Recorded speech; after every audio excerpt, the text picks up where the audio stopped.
Well, it is time to spring forward. Daylight saving time is now in effect, and with it, it's time to focus on sleep.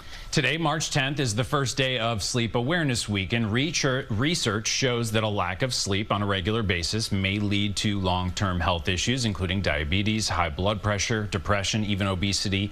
To help us get some more shut-eye, we all need it. We have Efrat Lamandre, who, known to her followers, this is an incredible nickname, by the way, Dr. E, the NP with a PhD. Oh, love it. It comes with rhythm. Yes, I love it. Yes. Good morning, Dr. E. Thank you for being here. Good morning. Thank you for having me. So one of the things I'm told that you tell people all the time is to create a schedule. Now, I'm sure for some people that's easy. What would you say to two people you happen to be sharing a couch with whose schedules are a little unpredictable? How much room for wiggle room is there in these? That's a great question, because you're right, everyone has crazy schedules, and sometimes we travel between time zones, and it's hard to set our schedule, but what we need to do is set our internal clock, our circadian rhythm. And the way we do that is we take our clues from the environment, when the sun rises, when the sun sets. So wherever you are, whenever you are, try to tell your brain what time it is. Look outside in the sun in the morning, and in the evening, let it know it's dark. Okay, easier said than done, because some of us get especially to work in the dark, because we're the day after daylight saving. Right. Here we are not even knowing when the sun's going to rise or set for a few days. Exactly, exactly. And what about caffeine? Because this is always my question. What is the cutoff for caffeine? I suppose it depends on the person, right? Right, 100% right. So if you don't have any trouble sleeping, there's no cutoff for you. You're one of the lucky few. But for anyone who's struggling with sleep, you want to know that even though you have that 2 p.m. latte, you might be done with it at 2 p.m., but your body's not done processing it. So if you're up at night staring at that ceiling wishing you could fall asleep, it might be your 2 p.m. latte, and you want to cut it off at that point. Okay, what about devices? Because, you know, this can be a point of contention, right, for a lot of folks. And if you have kids and trying to get them off the devices, what's the time frame, generally speaking, for people if they wanted to start, you know, that wind down routine?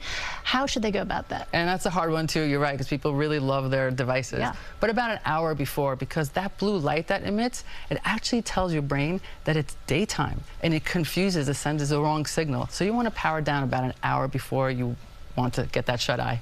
Wow, an hour without a device. I feel like I'm out camping, but it sounds right. It sounds like it works, and I take your word for it. One of the things that also I know you discuss a lot, and I've seen your podcast videos, you're so informative. Everybody should check out your work. Thermal shock method. Can you tell us and our audience what that is and what does it do?